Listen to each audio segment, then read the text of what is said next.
Voninahitra ho anao Andriamanitra tomponay sy mpanjakanay a, tonga ray ny fotoana izay ianonay ny teninao a, apetrao eo am-bava indray ny teninao ary ny fony izay miaino rehetra Jesosy a, ianao ny anamboatra an'izany mba tsisy ho tapatapa hoeniny afa-tsy ny feo anao izay mananatra sy manangana indray. Voninahitra ho anao Jesosy a, amen. Mitombo amintsika mandrakariva amin'ny fahasoavana sy ny fiadanana avy amin'Andriamanitra iray sy Jesosy Kristy tompontsika. Raha antsika dia resaka manokana ny io le Filipianina toko faefatra io izay vao nivakiana teo moa zany. Filipianina 4:4 mifalia mandrakariva amin'ny tompo hoy izao indray mifalia. Dia ry ambany ery amin'ny sisy hoe aza manao izy na inona na inona. Vahoaka amin'ny fivavahana sy ny fifonana ambany fisaorana noentinareo manambara ny fangatanareo amin'Andriamanitra amin'ny zavatra rehetra. Ary ny fiadanan'Andriamanitra izay mihoatra noho ny fahalalana rehetra hiaro ny fonareo sy ny hevitrareo ao amin'ny Jesosy Kristy. Mifalia mandrakariva amin'ny tompo hoy izao indray mifalia. Raha mamaky izany teny izany tsika dia ohatran'ny hoe baiko izany, mifalia. Dia eo ambany izy miteny hoe aza manahy, mifalia dia aza manahy. Fa saingy ny olana dia izao, eo anatrehan'ny olana, eo anatrehan'ny ady, eo anatrehan'ny zavatra maro isan-karazany. Raha miteny aminao hoe mifalia, automatika ve zany vitanao zany sa tsy vitanao? Tsy vita zany. Raha miteny aminao eo anatrehan'ny zavatra mitranga isan-karazany eo amin'ny fiainana dia miteny hoe aza manahy, ohatran'ny mila voatsiary zany. Ohatran'ny mila voatsiary zany hoe mifalia dia aza manahy. Raha tenenina eo anatrehan'ny zavatra atrehantsika eo amin'ny fiainana isan'andro isan'andro. Fa maninona nefa Andriamanitra no miteny an'izany hoe mifalia, dia maninona izy no miteny hoe aza manahy? Ny antsika olombelona ny fifaliantsika dia ny fifaliantsika sy ny tsy fanahintsika dia miankina amin'ny zavatra miseho sy ny zavatra ataontsika. Satria izay ny ainga tao Edena, i dadabe i Adama sy bebe Eva nanomboka anio tao Edena. Rehefa avy nanota izy dia tafasaraka tamin'Andriamanitra izy, dia inona no nataony? Lasa izy niafina aloha zany hoe natahotra izy, nanahy izy zany, niala teo aminy le fifaliana teo amin'Andriamanitra. Fa rehefa avy eo dia inona no nataony? Lasa izy nanao akanjo ravina viavy. Lasa izy nanao akanjo ravina viavy. Efa zavaina amintsika foana akanjo ravina viavy zany ve maharitra sa tsy maharitra? Tsy maharitra zany. Ny dikan'izany dia izao, lasa izy aloha nanao akanjo ravina viavy mba ho présentable, tsy hitako izay teny anazy amin'ny teny gasy, mba présentable eo anatrehan'Andriamanitra. Zay no nataony. Fa ny olana dia izao, eo akanjo ravina viavy io tsy maintsy ho maina, dia zany hoe tsy maintsy ho soloina. Akanjo ravina viavy hafa indray. Zay ny problème antsika olombelona. Manao zavatra anankiray tsika dia tsy maintsy manao zavatra tsika mba hanakonana an'iny. Lasantsika manao asa soa, lasantsika manao asan'Andriamanitra dia ohatrany mba mandry ny conscience. Mba mandry ny conscience dia mba ohatra misy fifaliana hoe za kosa Jesosy nanao an'izao a, efa mba vita kosa ty a, dia mba mandrimandry ny conscience-ako. Fa rehefa avy eo tsika hanao zavatra indray zay tsy mifanaraka amin'ny sitrapon'Andriamanitra dia tsy maintsy hanao akanjo raviavy avao tsika. Zany hoe isaky ny adiny efatra tsika, raha ohatra ka le akanjo ravina viavy, isaky ny adiny efatra tsika mila misolo akanjo ravina viavy. Raha ny betsaka indrindra mety hoe atao hoe isan'andro tsika mila misolo akanjo ravina viavy. Dia ny dikan'izany dia izao, isan'andro ianao tsy maintsy mitady zavatra hanonerana an'ilay zavatra fisarahanao amin'Andriamanitra. Raha tsy zany tsika tsy mahita fifaliana, raha tsy zany tsika tsy mahita fitsarana. Zay ny olombelona zay. Fa ozy izy Andriamanitra tsy anaka. Tiako ianao, tiako ianao, tsy tiako ohatran'izany, zany ny antsoina hoe apaisement de la conscience. Tsy tiako ohatran'izany ianao. fa zao a alao ny akanjo ravina viavy iny de ny soloany inona le izy ny soloany akanjo ody biby. Tandidony Jesosy Kristy, tandidony Jesosy Kristy, tandidony Jesosy Kristy, satria Paoly no miteny an'io hoe hitafiozy izy Kristy. Rehefa Kristy niasa mpamonjeny Kristy no hitafitsika de tsy mila mitady akanjo ravina viavy isaky ny adiny 4 na isaky ny adiny 8 na isan'andro tsika. Rehefa tena mitafy ny asa mpamonjeny Kristy tsika, inona zany asa mpamonjeny Kristy zany? Averiko indray, zany asa mpamonjeny Kristy zany nivaravarana miditra am'izany voalohany de ny hoe voavela ny elokao, voavela ny elokao taloha ankehitriny ary ho avy. Mahatsara anareo ny teny averina ao izy ny tenin'Andriamanitra. Voavela ny elokao, voavela ny elokao, voavela ny Jesosy Kristy noho ny amin'ny nanolorany ainy teo amin'ny azo fijaliana. Fa afatesana ny tambiny ota, fa saingy ny tenin'Andriamanitra koa miteny hoe aina solon'ny aina. Nalohany teo amin'ny azo fijaliana le aina solon'ny aina, vidy ny fahafatesana tambiny ota, voavela ny elokao. Zay ny varavarana miditra makeo amin'ny asa mpamonjeny Jesosy Kristy. Zay ny varavarana miditra ao amin'ny famonjeny ny olona ny atao hoe kristianina. Raha kristianina ianao ka tsy mahatsiaro fa voavela eloka de alao miverina mihitsy aloha mandinika, miverina mihitsy aloha mandinika. Ho anareo zay mandray fanasan'ny tompo, ho anareo zay mianatra katekomena mandray fanasan'ny tompo, rehefa anao tsy haiko ny tsy haiko ny atsika zao ny manolotrony a, raha mbola izay le voady ohatrany tany amin'ny fijigama taloha le hoe voavela ny eloko azoko ny famonjena. Mbola zay ve le voady pasteur? Mbola zay zany le voady. Zany hoe alohan'ny tenenanao an'iny, alohan'ny andraisanao an'iny, saino tsara aloha hoe tena marina aminao ve zay? Tena marina aminao ve zay hoe voavela ny eloko azoko ny famonjena? Satria zay ny varavarana voalohany miditra amin'ny mahatena kristianina zany. Zay voalohany zay. Faharoa manaraka an'izay, efa niaro anombohana tamin'i Kristy teo amin'ny hazo fijaliana ianao, zavatra efa vita zany. Tsy verenana intsony zany. Zavatra efa niaro anombohana tamin'i Kristy teo amin'ny hazo fijaliana aho sy Paoly. Zany efa vita zany. Efa niaro voaomby tamin'i Kristy teo amin'ny hazo fijaliana ianao. Tsy ianao tsony ny resaka. Tsy ianao tsony ny resaka. Raisina amin'ny finoana zany. Fahatelo manaraka an'izay, niarana nitsangana tamin'ny maty Kristy, resy ny endrim-pahafatesana rehetra eo aminao. Iresaka kely ny endrim-pahafatesana ity a. Ny atao hoe fahafatesana dia ny fisarahana amin'Andriamanitra. Zay ny tena atao hoe fahafatesana, satria ny fahafatesana voalohany tenenin'Andriamanitra de tao edena. Ao anao izy Andriamanitra, raha inananareo izy ho azo fahalalana tsara sy ny ratsy io de maninona izy? Ho faty anareo. Io ny fahafatesana voalohany. Nisy fahafatesana ara-batana ve teo amin'ny Adama sy Eva? Tsy nisy. Fa ny fahafatesana voalohany de ny fisarahana amin'Andriamanitra. Ary ny fahafatesana, izay fahafatesana zay, izay fisarahana amin'Andriamanitra zay, miteraka endrim-pahafatesana eo amintsika. Inona zany endrim-pahafatesana zany? Fahotana, satria ny fahotana de endrim-pahafatesana. Ny fahotana rehetra, ny aretina, ny tebiteby, ny fahantrana, ny olana maro isan-karazany zay mitrango eo amin'ny fiainantsika de endrim-pahafatesana. Endrim-pahafatesana. Ny olana nefa de le endrim-pahafatesana nitadavantsika vahaolana. Lasa le endrim-pahafatesana no entintsika eo anatrehan'Andriamanitra, fa tsy lay fahafatesana zay miteraka endrim-pahafatesana. Ny fahafatesana ny fisarahana amin'Andriamanitra ny olana, fa tsy lay endriny, lay vokatry lay endrim-pahafatesana.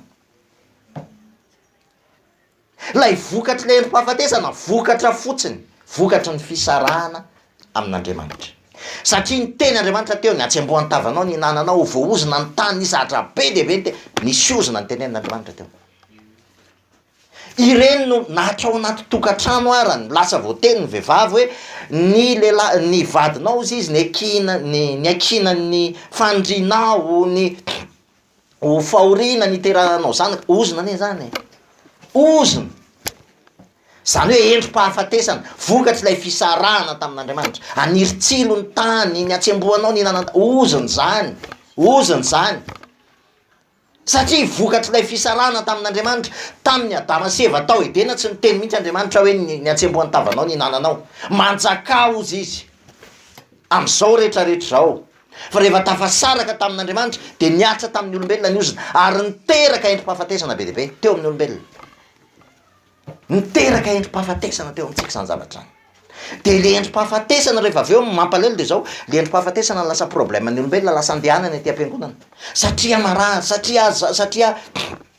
satria misy tebiteby amin'ny fiainako satria misy bokatrosa satria zao satria ze reny ny lasa olana reny ny lasa anatonana ny olombelona an'Andriamanitra nefa endrom-pahafatesana reny fa raha ohatra ka tianao foana ny endrom-pahafatesana de le fahafatesana mihitsy no olana ary ny vahaolana efa nomen'Andriamanitra teo amin'ny hazo fijaliana sy teo amin'ny fitsanganany tamin'ny maty teo amin'ny fitsanganany tamin'ny maty inona zavatra nitranga resy ny fahafatesana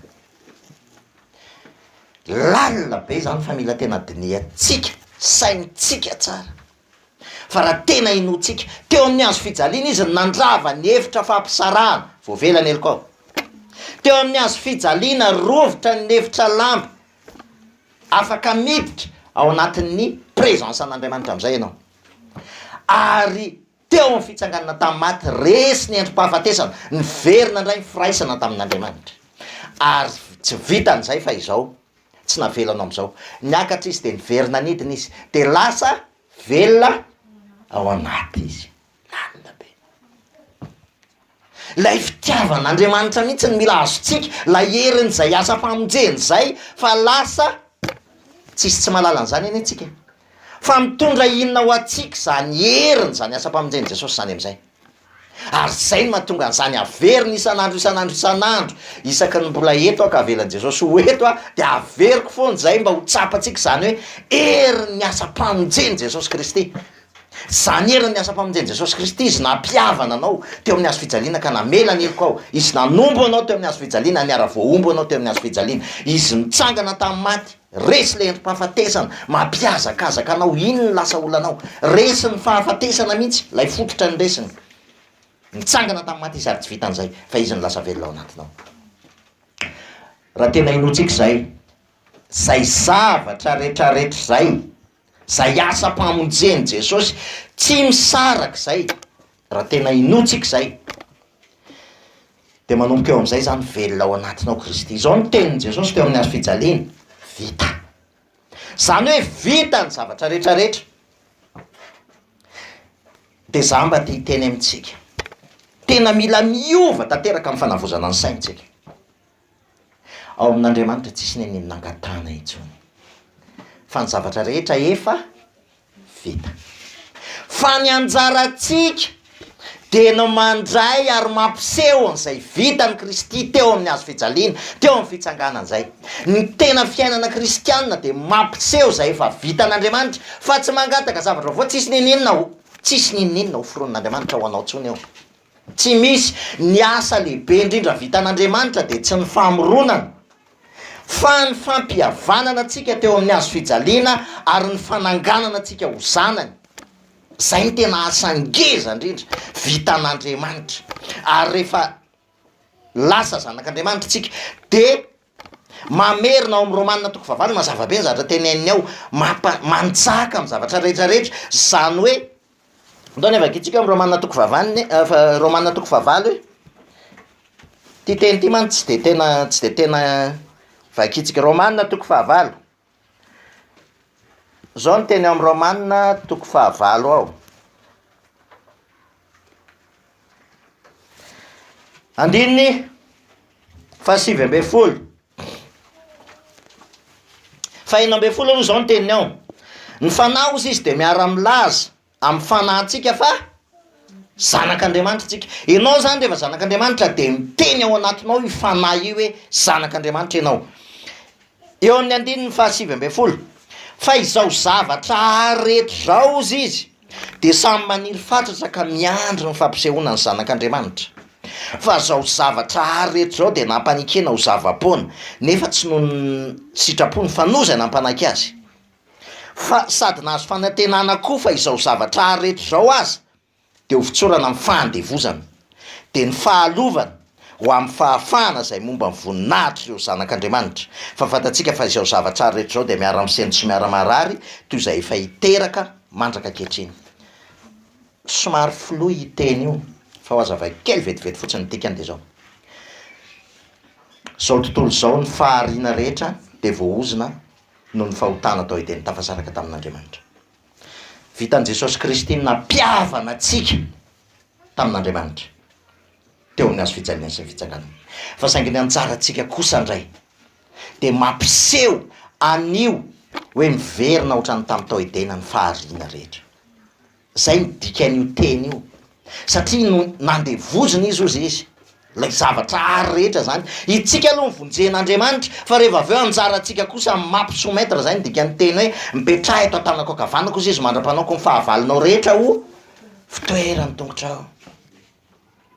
Ny anjarantsika de mampanao ny Kristy velonatsika, ny asan'ny Kristy velonatsika mampanao zavatra rehetra ho fitoeran'ny tongony.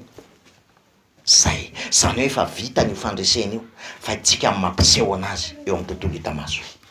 Itsika ry havana olona efa tadio tsara ty teny ty, itsika tsy olona marary mitady fanasitranana fa tsika olona efa nisitraniny Jesosy teo amin'ny hazo fijaliana fa miady amin'ny aretina. Samy hafa be zay toe-po zay samy hafa be izay état d'esprit zay. Itsika tsy olona marary mitady fanasitranana, tsy rehefa marary tsika de Jesosy eo sitrano tsia fa ny tenin'Andriamanitra mazava be ny diakapoka taminy no nanasitranana anareo. Taisy zany diakapoko zany efa 2 taona lasa zany efa vitsy zany. Iny nanasitrana antsika zany hoe tsika rehefa nandray ny asa-pamonjeny Jesosy Kristy dia olona efa sitrana fa rehefa tsy miova amin'ny fanavozana ny saintsika de mety miseho amintsika lay endrim-pahafatesana. Tsy le ny problème tsika am'izay manomboka eo tsy le fahafatesana tsy le fitsarana amin'Andriamanitra fa le endrim-pahafatesana satria tsika tsy miova amin'ny fanavozana ny saina, tsy mandray an'lay zavatra efa vitany Kristy. Raisina zay ny tena rôle tsika, raisina sisa ny zavatra efa vitan'Andriamanitra fa tsy angatahana ary miverina am'izay am'le Filipianina io, miverina am'le Filipianina am'izay mba hazava tsara le izy. Filipianina toko 4 ny andiny 4 zao ny teny ao am'izay mifaly ho iaho ndray aminareo mandrakariva ao amin'ny tompo ho izaho ndray mifaly. Io fifaliana io tsy zavatra foronitsika fa zavatra efa nomen'Andriamanitra atsika tao amin'ny fanahy satria ny fifaliana de vokatry ny fanahy. Raha mamaky tsika ny amin'ny Galatianina toko 5 ny andiny 2:20 de mazava be ny teny any fa mivokatry ny fanahy ozy izy de fitiavana, fifaliana, fiadanana.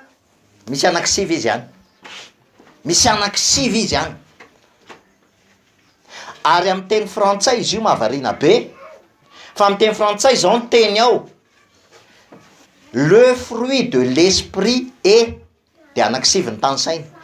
Raha ny tokony izy tokony hoe les fruits de l'esprit sont fa tsy zay ny voasoratra ao amin'ny teny frantsay fa le fruit zany hoe ray ihany le fruit de l'esprit de le fruit de l'esprit tokana dia ny fitiavana fa le fitiavana ohatry ny asom-boasary azonareo de zany hoe misy asiny be de be fifaliana, fiadanana, faharipo, famoram-panahy, fahonona tena sy ny zavatra rehetra vokatry ny fitiavana zay nyraisintsika daholo zay vokatra. Inona dikan'izany? Ny manome fifalinanao de tsy misy afa-tsy ny fifantohana sy ny fibanjinana am'izay asa-pamonjena vitan'i Kristy zay satria zay ny manome anao vokatra ny fanahy. Mifaly ahy satria voavela heloka, fifaliana voavela heloka. Mifaly ahy satria efa resin'i Jesosy Kristy ny endrim-pahafatesana rehetra. Mifaly ahy satria efa vita ny zavatra rehetra ary ny anjarako de mampiseho ny zavatra efa vitan'i Kristy eo amin'ny tontolo hita maso amin'ny alalan'ny finoana, amin'ny alalan'ny finoana. Ny Hebreo toko 1:20 angamba raha tsy diso aho mazava be ny teny any ny Hébreu toko faha 1:10 ny finoana ozy izy de fanantenana ny zavatra tsy hita, fanehoana ny zavatra antenaina. Tsy haiko raha azotsika ny dikan'izany, fanehoana ny zavatra antenaina, démonstration de ce qu'on espère. Na so aloha vakina mihitsy hoe Hébreu toko fahafiry izy iny moa, toko faha 1:10 hoe Hébreu toko faha 1:10 sa faha 12 izy iny? Fa 1:10 ny andininy voalohany. Ny finoana ozy izy ny fatokinany amin'ny zavatra antenaina kay, vadika raha ny zavatra antenainako teo. Fatokinany amin'ny zavatra antenaina, fanehoana ny zavatra tsy hita. Amin'ny teny frantsay izy io hoe démonstration de ce qu'on ne voit pas. Zany hoe fanehoana ny fahamarinana, zay ny tena dikany. Zany hoe fahamarinana de efa vitan' Jesosy Kristy eo amin'ny hazo fijaliana ny zavatra rehetrarehetra, fa anjaranao kosa no maneho an'izany. Ahoana ny fomba fanehoana an'izany? Amin'ny alalan'ny fibanjinana ny asa-pamonjeny Kristy. Hitanareo ny masoandro sy ny volana? Ny volana ve misy hazavana ho aminy sa tsy misy? Ny volana raha ny tena marina maizina, ny volana tsy fahazavana mihitsy, fa ny masoandro no mazava. Fa maninona kay ny volana ny mazava? Rehefa mifanitsy ny volana sy ny masoandro, mifanitsy tsara izy roa zany, de lasa manome ny fahazavan'ny masoandro ny volana. Fataro zany. Rehefa tsy mifanitsy, rehefa tena tsy mifanitsy mihitsy ny volana sy ny masoandro, de zay ny antsoina hoe maizim-bolana. Rehefa manomboka mifanitsy kely ny volana sy ny masoandro, de iny le tsinana. De arakaraky ny fanitsin'ny volana sy ny masoandro no isehon'ilay mazava eo amin'ny volana. Ohatr'izany tsika tompoko, arakaraky ny banjinantsika ny asa-pamonjeny Kristy eo, nisehon'ny fahazavana sy ny hery ny asa-pamonjeny Kristy eo amin'ny fiainantsika. Ary arakaraky ny banjinantsika problème, no isehon'ny hery ny problème eo amin'ny fiainantsika. Tadidio zany, tadidio zany. Zay zavatra banjinao tsy maintsy mitranga eo amin'ny fiainanao. Aza manontany tena efa minona misy problème. Zay zavatra banjinao io no mitranga eo amin'ny fiainanao. Rehefa ny asa-pamonjeny Kristy, ny famelan-keloka vitany, ny fanomboana anao teo amin'ny hazo fijaniraka taminy, ny fitsanganany tamin'ny maty ka naharesy ny entim-pahafatesany eo amin'ny fiainanao, ary ny fahavelomany ao anatinao, rehefa zany ny banjinao, de miseho amin'ny hery eo amin'ny fiainanao, ny hery ny teny hoe vita teo amin'ny hazo fijaliana, vita, ary miseho amin'ny fiainanao io, manomboka miala eo amin'ny fiainanao ny endrim-pahafatesana rehetra, miala eo ary miseho ny fiainana be de be. Jesosy anie tsy miteniteny foana raha ny teny, za ozy izy ho avy ananany fiainana ray ananany fiainana be de be. De Andriamanitra de sanatria ve de hiteniteny foana Jesosy? Fa ny fiainana be de be ny voalohany indrindra aloha. So tsika mieritreritra hoe materiel tsia, fa ny fiovantsika ny fanavozana ny saina, zay ny tena fiainana be de be voalohany, satria ny prospérité voalohany de ny prospérité ao amin'ny saitsika hoe efa vitan' Jesosy ny zavatra rehetra, olona efa voavonjy aho, olona efa voavela heloka, velona atao anatiko Kristy, ary fitaovana ampiasainy aho. Manomboka eo, miseho, lasa olona salama ianao, lasa olona manana fahonona teny ianao, za tsy miteny hoe lasa olona mpanan-karembe ianao. Raha ilainy Jesosy zany, raha tiany zany ka tiany ho ampiasainy amin'ny fanjakany ary zakanao, de omeny anao zany. Fa tsy omeny anao zany raha tsy zakanao. Fa rehefa tena zakatsika zany, apetraky Jesosy eo amintsika zany, tsy problème amin'ny Jesosy zany, tsy problème amin'ny Jesosy ny harena, fa zany hoe fanampiny reny. Tsy problème amin'ny Jesosy, itsika no tsy mibanjina, tsy ao anatintsika le hoe Kristy ny velona atao anatiko. Zany hoe izy ny mampiasa amin'ny zavatra rehetra, anazy fa tsy anahy. Raha tena iainantsika zany, misy zavatra miova be de be ao amin'ny fiainantsika. Misy zavatra tena miova eo amin'ny fiainantsika. Raha azontsika tsara hoe voavela ny eloko, nitsangana tamin'ny maty Kristy, ary resy ny entim-pahafatesana rehetra, ary manomboka eo Kristy velona ao anatiko. Satria miteraka asa tsara zay le miteraka, zay le finoana miteraka lasa miteraka asa tsara. Kristy manao azy, fa tsy iza. Kristy manao zavatra rehetra amin'ny alalako. mifalio zao ndray aminareo mifalio izy izy ny tompo tsy possible amitsika zany no mifaly raha tsy manana fifalian'ny voavela elokotsika satria ho vokatry ny fanahy fifaliany voavela eloko io ihany maharitra mandrakizay mahatsiaro fifaliana voavela ny eloko ny zavatra tena problème atsika ny le condamnation le fanamelohan-tena anankiray fanamelohan'ny hafa io ny mahavesatra eo amitsika isan'andro io ny tsy azontsika mandroso mihitsy fa ozy izy jesosy hoe voavelany eloko ao voavelany eloko ao ary tsy vitan'izay efa niara-vomby ianao nitsangana tamaty Kristy resy ny androm-pahafatesana ary ny farany de izao velona ao anatinao Kristy isaky ny anasitrany Jesosy de averiko foana rehefa anasitrana olony Jesosy tamin'izy nanao ny asany teto ambonin'ny tany inona ny zavatra teneniny voavelany eloko ao voavelany eloko ao iaino zany sarotra indraindray tsika mamera-batena voavela ahoana tokoa moa zany ny eloko mila manao an'izao azay voavela ny eloko mila manao an'izao mila manao tsy misy famelan-keloka raha tsy misy zay ihany ny raha latsaka ny mamela ny eloko tsika 2 arivo taona latsany efa nalatsany zany voavela ny eloko ao zay ny zavatra voalohany mifaly fa eoriny eo am'izay de zao ny tenenina ozy izy hoe rehefa ve izy miteny hoe aza mana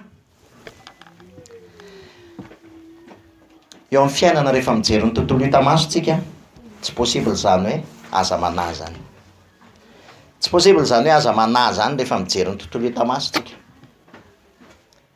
ny fianarany ankizy mahatonga atsika mana de ny fahatahorana ny ampitso tsy zay ny fahatahorana ny ampitso manano ho avy manany avenirany janaka mana zavatra be dehibe ahoana zany azo rehefa ohatra ka retirety ka tsy miasa tsony mampana zany fa zao ozy izy ny tenin'Andriamanitra ny zanako sy ny asan'ny tanako aoka ho atetika ny zavatra tsy azotsika re olona de izao itsika indraindray miezaka manao zavatra eo amin'ny tontolo hita-maso mba hanetsika zavatra ao amin'ny tontolo tsy hita-maso zay foana ny eritreretintsika fa ho principe hoe manao an'izao de misy zavatra mihetsika ao amin'ny tontolo hita-maso fa diso zany fa ny tena marina de izao itsika rehefa mibanjina an'le tontolo tsy hita-maso zay efa vitan'i Jesosy Kristy de miseho ny efa vita eo amin'ny tontolo hita-maso raha azotsika zay secret zay de miova ny fiainantsika fa ny zavatra rehetrarehetra ataontsika io mihetsiketsika manao an'ity zavatra karazany zavatra rehetrarehetra ty mba hampihetsika zavatra ao amin'ny tontolo hita-maso le ohatran'ireny le ohatra hoe mivavaka manova zavatra de ny fomba fisainantsika an'le mivavaka manova zavatra rehefa mivavaka mafy zany tsika de mety mba miaino am'izay Andriamanitra de amaly mivavaka tsika izy fa tsy zany iny fa nyvavaka manova zavatra nyvavaka de manamboatra ny fotsika tadio zay ny dikan'io teny hoe faoka ny fivavahana sy ny fifonana ary ny fisaorana ozy izy ny anambaranareo ny fangatanareo amin'Andriamanitra zany hoe raha tia nambara ny fangatanareo amin'Andriamanitra nareo de ny fivavahana ozy izy sy ny fifonana ary ny fisaorana ny fifonana satria nahoana satria matetika ny rehefa ohatra ka tsy mandro ny conscience atsika de tsy possible amitsika ny atoky ny asa-pamonjeny Kristy ary zay mahatonga ny ten'Andriamanitra hoe ndana aloha mifona zany satria efa mifonitsika de mba mandro ny conscience atsika zay fotsay ny tena dikany hoe rehefa mifonitsika dia apuse ny conscience atsika de afaka fisaorana am'izay ozy izy de misaora fotsiny tsy afaky nisaotritsika raha vao ohatra ka mbola tsy mandro ny conscience atsika mbola mieritreritsika hoe tsy mety nataoko zany de ozy izy ny tena ndana mifona ndika mifona ndana miverina eo amin'ny azo fijaliana eo amin'ny asa-pamonjeny Jesosy Kristy ray sondray le famelan-keloka ino indray le famelan-keloka satria ady mino ny famelan-keliko isan'andro mino an'izany hoe efa voavelany eloko hatramin'ny ho avy ady io sao de verina rehefa moramora io fa ady io combat io isan'andro isan'andro ady ny finoana fa rehefa misy zavatra manimba ny conscience-ako de lasa miverina eo amin'ny azo fijaliana ary le miverina tsy mpilivava hoe mifona Jesosy nao tsy zay le izy fa tena raisiko indray ny famelan-keloka zay nomena ho aty eo amin'ny azo fijaliana efa vidy zany raisiko indray zany inoko indray zany hitoetra eo am'izay indray ah hitoetra eo am'izay famelan-keloko zay indray ah fisaorana misaotra ny Jesosy amin'ny zavatra rehetra misaotra amin'ny zavatra rehetrarehetra ny vavaka dia mahatonga atsika manamboatra ny fotsika atoky ny asa-pamonjeny Kristy zay ny tena tokony ho asan'ny vavaka mamorona atmosfera mba azotsika mibanjina ny asa-pamonjeny Kristy azareo fa tsy hoe mahasaro-pady indrizy mantsy de izao mieritreritsika fa ty amin'ny tontolo hitamaso ohatra rehefa mitomanytsika de rehefa zao tsika de rehefa zao tsika de malailo Andriamanitra de hetsika izy tsy zay le izy fa rehefa tena rehefa mivavaky tsika de miverina matoky ny ho asa-pamonjeny Kristy mba andramo zany hoe Jesosy atena mino aho fa voavelanao ny eloko Jesosy amino aho fa nitsangana tamin'ny maty ianao aresy ny endrim-pahafatesana rehetra ny fiainako Jesosy amino aho misaotranao aho fa ianao ny velona tao anatiko ary ianao ny manatrika miatrika an'izay zavatra rehetrarehetra zay olana ity am'izao tontolo zao ny nahitanareo fahorinao izy izy ny teninao fa matoky za efa naharesy an'izao tontolo zao ianao zay efa naharesy an'izao tontolo zao ianao ny maharesy de ianao ny mampiseho ny fandresenao eo amin'ny fiainako asa raha azonareo fa samy hafa be zay toe-po zay hoe misy zavatra mitranga Jesosy alao ty trosako ty Jesosy lasa zany ny olana Jesosy asitraniny aretiko efa nisitraniny sa mbola tsy nisitraniny ovina zay fa mila raisiny zay de mila inony Jesosy mino ah de efa nisitranina ah de mandehana ohatry ny efa olona sitrana am'izay ohatry ny efa nisitraniny Jesosy fa plus anao mandretaka hoe marary anina de iny ny asanao sainao vao mainka anany tsy tokony arary aza marary miova amin'ny fanavaozana ny saina miova amin'ny fanavaozana ny saina mba hafantaranareo izy izy ny sitrapon'Andriamanitra tsy zay akasitranao izy izy sady mary tadio ry havana fa efa nomeny ny herin'Andriamanitra ho anareo izy izy ny zavatra rehetra efa nomeny ny herin'Andriamanitra ho anareo ny zavatra rehetrarehetra ohatra misy an'izay ao anatin'ny ndraso aloha ny ho jerentsika Petera faharoa toko voalohany ny andininy fahatelo mahazava be io zavatra tenen'ny Petera io raha tena azotsika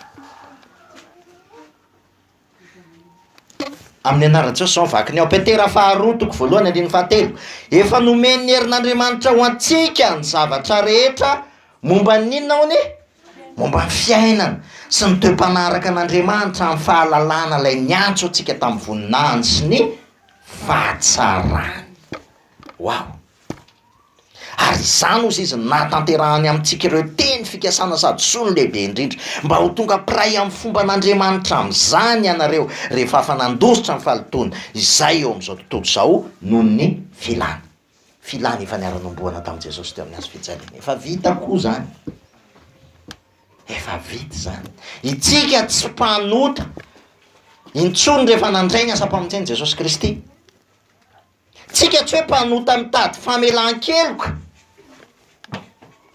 fa olona efa voavonjy miady amin'ny fahotana satria efa vita mila miova ary grave be ny fanodinany de volen'le le filazantsara sy anana satria zao lasa asony miezaky tsika mitady mihetsiketsika mba hanetsika an'Andriamanitra Andriamanitra tompoko a tsy domina tapany de mandoelany tsy zany Andriamanitra ny an'Andriamanitra efa nomeny avokoa ny zavatra rehetrarehetra tanareo ohatra ny zanaka tsy mila mangataka zay fa ny teneniko nareo izy na de ratsy aza mahay manome zavatsoa ny zanakareo maika mo fandrainareo zay any an-davitra efa nomen'andriamanitra atsika ny zavatra tsara indrindra ary ny tsara indrindra dia ny asa-pamonjena nataony teo amin'ny hazo fijaliana zay namonjena atsika mandrakizay inona ny zavatra takitsika sy ilayntsika mihoatran'izany zany ny antsoina hoe fiainana zany hoe efa nomeny atsika le fiainana ary rehefa eo amintsika ny fiainana dia eo miseho eo amintsika fotsiny vokatry ny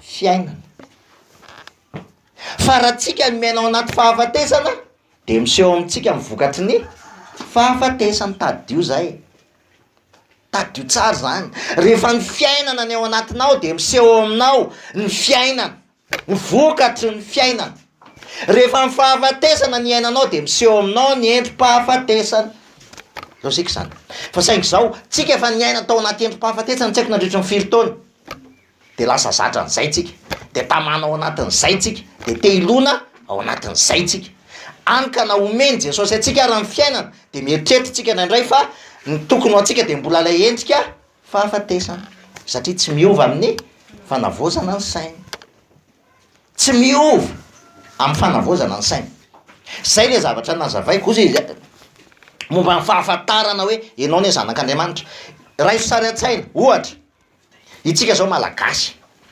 gasy tsika zay ny identité atsika gasy zany teny zavatra anankiray fotsiny a gasy zany ny toetra mahazatra ny gasy dia zao manipy fako eny amin'ity rehetrarehetra ty zay ny toetra zay zany anisany mahanina atsika zay dia tonga amin'ny fotoana nisy fotoana lasa nahazo ohatra nahazo identité frantsay ianao lasa frantsay dia rehefa lasa frantsay ianao tsy ono dia miova lasa voarainao lay toetra mahafrantsay raha ohatra ianao ka eto Madagasikara nefa efa nanazo nationalité frantsay ianao mety mbola hanohy ihany ianao anipy fako e fa raha ny France ianao a tsy ho azonao atao zany satria rehefa manao zany ianao dia voasazy ianao mandray sazy ianao zany hoe arakaraky ny ibanjinantsika hoe non za efa zanak'Andriamanitra efa vita an' Jesosy ny zavatra rehetrarehetra azanao rehefa fantatry ny olona hoe izy frantsay dia mieritreritra izy dia ozy tsy anareny ty a satria ny identitéako frantsay fa satria ny identitéako gasy dia tsy problème tsy pahazo any iny fa tsy olana feno fako eraky ny tanàna asa razonareo zay zavatra zay razonareo zay sary zay fa raha azotsika zay sary zay dia manompoka miova am'izay efa vita an'Andriamanitra ny zavatra rehetra efa nomeny ny toetra mahazanak'Andriamanitra atsika zay ny dikan'io io teny ampetepo efa nomeny ny herin'Andriamanitra ao tsika eo izy momba ny fiainana sy ny toe-panaraka an'Andriamanitra zany hoe efa ao anatinao io raha nino ny asa-pamonjeny Kristy anao efa ao anatinao io fa tsy tedavina naizanaiza intsony fa isaky ny mibanjina ny asa-pamonjeny Kristy anao isaky mibanjina ny mahazanak'Andriamanitra anao ianao mahabanjina ny identité anao dia miseho eo amin'ny fiainanao io zavatra io miseho fotsiny eo amin'ny fiainanao io zavatra io mifaly amin'ny zavatra rehetrarehetra rehefa tena mibanjina hoe zany zanak'Andriamanitra ninona zavatra miseho eto amin'izao tontolo zao za zanak'Andriamanitra andada ny zavatra rehetrarehetra dia mifaly aho voavela ny eloko inona zavatra mampifaly mihoatran'izany hoe famelan-keloka ary voavela mandrakizay ny eloko inona zavatra mampifaly antsika mihoatran'izany inona ny mahasaraka anareo amin'ny fitiavan'i Kristy izy fahoriana fa sa fitanjana sa loza sa aretina sa vavadesana amin'izany dia manoatra noho ny mpandresy ianareo feno fifaliana aza mana ka namanara moa mahovahinina amin'ny zavatra mitranga ny fanahiako vao maika mampitombo vao maika apira rehefa manay ianao vao maika apira le situation fa ozy ny tenin'Andriamanitra banjino ah dia alao iseho fotsiny eo amin'ny tontolonao ny fandreseko itsika mieritreritra fa rehefa mivavaka tsika dia rehefa ohatra tsika ka manetsika an'Andriamanitra manao asan'Andriamanitra manao zao manao zao manao zao dia isy zavatra hetsika ao amin'ny tontolo tsy hita maso amany olantsika fa androany amin'ny teny tsy zay le izy fa rehefa miny fotsiny ny asa-pamonjeny Kristy tsika dia misy zavatra aseho an'Andriamanitra eo amin'ny tontolo hita maso zay efa vitany ary iny manetsika atsika amin'izay rehefa zany hoe finoana manetsika ary ny farany zavatra tenenina eo eo amin'ny Filipianina zafady verenantsika le Filipianina teo Filipianina toko faevatra misy teny farany eo ny teneniny hoe ary ny fiadanan'Andriamanitra ozy izy zay mihoatra noho ny fahalalana rehetra iaro ny fonareo sy ny hevitrareo ao am' Jesosy Kristy fiadanan'Andriamanitra io le sitrapon'Andriamanitra io le problème antsika foana le hoe sitrapon'Andriamanitra veny zao sitrapon'Andriamanitra veny zao sitrapon'Andriamanitra veny ty sitrapon'Andriamanitra veny ty tadio ry havana vaizao rehefa tena zanak'Andriamanitra tsika ny fitiavan'Andriamanitra no mitarika atsika ara-petrany ao anatin'ny fotsika io fiadanany io ny atao hoe tarihan'ny fanahy ny dikany atao hoe fitarihan'ny fanahy de tarihan'ny fitiavan'ny Kristy velona ao anatintsika zay fotsiny tarihan'ny fitiavan'ny Kristy zany hoe fitiavan'ny Kristy no manosika anahy anao zavatra ny atao hoe tarihan'ny nofo tsy hoe mandika lalàna fa ny atao hoe tarihan'ny nofo de tarihan'ny fitiavan-tena mila tambiny zay ny atao hoe tarihan'ny nofo tarihan'ny fitiavan-tena zany hoe zano mitarika anahy anao zavatra fa ny atao hoe tarihan'ny fanahy de tarihan'ny fitiavan'Andriamanitra anao zavatra tsy possible iaina tsika io raha tsy miivo tsara aloha tsika amin'ny asa-pamonjeny Kristy mibanjy mijoro tsara eo ambonin'le vato lampy de i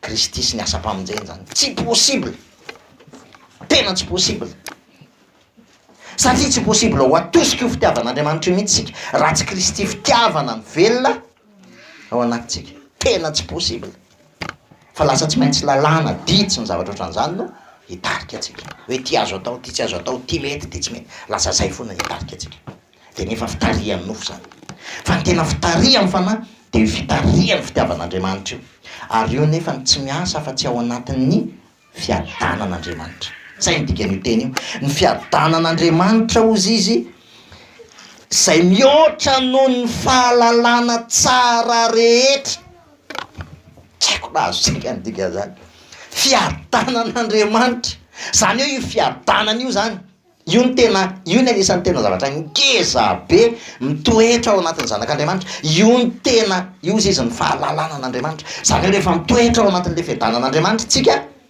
dia miseho miariary amintsika io voninahitr'Andriamanitra io tahaka ny Eli rehefa nitsoka tany am'zohy rehefa avy ny atampaminany bala izy de nitsoka de rehefa nitsoka tany izy dia nanontany Andriamanitra maninona ianao ry Eli de nafana ny foko izy satria nentin'ny hafanam-poko dia nandalo izy ny tselatra sy nikotroka tao Andriamanitra sa tsy tao Andriamanitra ozy izy nandalo ny kotrokorana nandalo ny tafiotra ozy izy tsy tao Andriamanitra fa rehefa avy eo am'izay ozy izy nisy rivotra ozy izy mitsoka malefaka de tao ozy izy Andriamanitra zany Andriamanitra zany izy ao anatin'ny fiadanana ao anatin'ny fitsarana ianao raha mbola ao anaty rotoroto ao anaty korotana ao anaty any raha izany de tsisy feo an'Andriamanitra hoeninao eo tsy misy raha mbola zay zany ny ainanao korotana tebiteby tahotra ororo fanaina zavatra ohatran'izany tsy aheno feo an'Andriamanitra eo mihitsy ianao fa rehefa manomboka miditra ao anatin'ilay fiadanana sy fitsaran'Andriamanitra ianao de anomboka hoeninao io feo an'Andriamanitra io zay ny dikan'io teny ary ny fiadanan'Andriamanitra izay mihoatra no ny fahalalana rehetra ozy izy iaro ny fonareo sy ny hevitrareo satria miaro amin'ny fotoantsika misy zavatra ohatra de misalasalasika mety tsy mety de ajanony mihitsy aloha satria ota zay rehetra avy amin'ny fisalasalana ota zay rehetra avy amin'ny fisalasalana raha vao miady hevitra ary zay ny problème tanareo ao anatin'ny brom-piangonana de raikitra miady hevitra de raha koto miteny ara de anina miteny be tadio ry havana fa ny an'Andriamanitra raha ny tena marina ny an'Andriamanitra tsy demokrasia Andriamanitra tsy miasa ao anatin'ny demokrasia diso tanteraka zany hoe ny feo an'ny vahoaka feo an'Andriamanitra tsy marina zany tsy mariny zany fa ny fomba an'Andriamanitra hatram'izay hatrany amin'ny fanekena taloha. Andriamanitra rehefa miteny amin'ny alalan'inona izy? Amin'ny alalan'ny mpaminany, amin'ny alalan'ny mpisorona. Zay ny fomba hitenena an'Andriamanitra. Andriamanitra rehefa miteny tamin'ny alalan'ny Mosesy, niteny tamin'ny alalan'ny Arona, ary manaraka fotsiny ny ambiny. Andriamanitra tsy miteny mihitsiny, tsy nahita ao anaty baiboly hoe tokana nisy an'izay tao anaty baiboly hoe mifidana mpanjaka ao anareo de to ty hosorako. Tamin'izy zany? Tamin'ny Saoly. De inona ny efa rany Saoly? Ny soron'Andriamanitra teo aminy, ny fanosorany. Rehefa ny olombelona no mifidy, rehefa ny olombelona no mieritreritra hoe zao no mety, zao no tsara aminay, ny fihevitra ozy izy ny tenin'Andriamanitra tsy fihevitra reo. Fa i Davida tsy nifidian'ny olona, fa i Davida tany amin'ny takona tany ny tonga de nosoran'Andriamanitra. Ary tamin'ny alalan'ny Davida, i Davida raha mbola inatana indray rehefa avy eo, rehefa niteny Andriamanitra nanaonao foana Davida, inatana no nampitenena an'Andriamanitra indray, fa tsy ny vahoaka, natana mpaminany. Ary zany mahatonga hoe misy mpaminany foana vanim-potoana rehetra fidin'Andriamanitra anambara ny teniny. Tsy maintsy misy io, misy mpaminany tsy maintsy ampanambaran'Andriamanitra, ampitehirizan'Andriamanitra n'io teniny io, tsy maintsy misy mpaminany tehirizan'Andriamanitra. Fa ny tena atao hoe mpaminany de mananatra ny vahoakan'Andriamanitra hiverina mandrakariva eo amin'ny Kristy sy ny asa-pamonjeny, satria zay ny asan'ny fanahan'Andriamanitra. Ny asan'ny fanahan'Andriamanitra de manondro, any amin'ny Hebreo misy miteny hoe fa mifananara kozy izy raha mbola atao hoe androany, fa sao misy eo aminareo ozy izy ho mafo noho ny ota ozy izy. Zay ny keneny amin'ny Hebreo any, ny atao hoe mananatra ry havana, mananatra tsy hoe tsy mety ny ataonao zao aza manao zao tsy zany ny atao hoe mananatra. Ny atao hoe mananatra de izao, ndana miverina aiza eo amin'ny asa-pamonjeny Kristy, ndana miverina. Ary isan'andro zany mila henony vahoakan'Andriamanitra nde miverina eo amin'ny asa-pamonjeny Kristy, nde mino ny asa-pamonjeny Kristy, ndana mpanjina ny asa-pamonjeny Kristy. Inoy fa efa hovelany eloko ao, inoy fa efa nitsangana tamin'ny maty Kristy, inoy fa velona ao anatinao Kristy. Zany ny rôle-ny mpanany isan'andro. Ary zany daholo nataondreo mpaminany rehetrarehetra taoloha reo, mampitodika amin'izany hoe Jehova no mpamonjy, Jehova no mpamonjy. Ravana, tsy possible amintsika ny tsy hanana fanahiny, tsy possible amintsika ny faly, tsy possible amintsika zany hoe hanana fiadanana raha tsy miorina aloha ny fotsika eo ambonin'ny asa-pamonjeny Kristy. Satria zany zavatra rehetrarehetra zany de vokatry ny fiainana, endriky ny fiainana zany, tahaka ny hoe endrim-pahafatesana, ny aretina, ny olana, ny tebiteby, ny fahantrana, ny fahotana, endrim-pahafatesana. Fa ny fifaliana, ny fiadanana, ny fahatokinan Kristy de endriky ny fiainana zany. Tsy afaka hiainana zany ianao raha tsy velona ao anatinao ny loha de Kristy lay tena fiainana, tsy afaka hiainana zany tsika. Amaranako azy de zao, ndana miverina mitodika eo amin'ny asa-pamonjeny Kristy indray. Inoy fa efa voavelany eloko ao, inoy fa efa nitsangana tamin'ny maty Kristy ary efa resy ny endrim-pahafatesana rehetra, ary lasa fiainana, vita ny fahafatesana, manomboka eo miverina ao anatin'ny fiainana ianao, tafaray indray amin'Andriamanitra, miala ny ozona rehetra.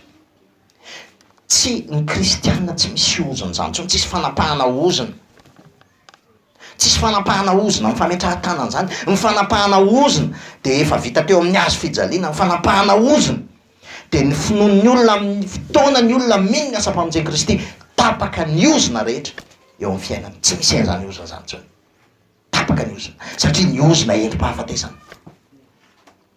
Fa rehefa tena mino ny asa-pamonjeny Kristy ianao, manomboka eo fiainana.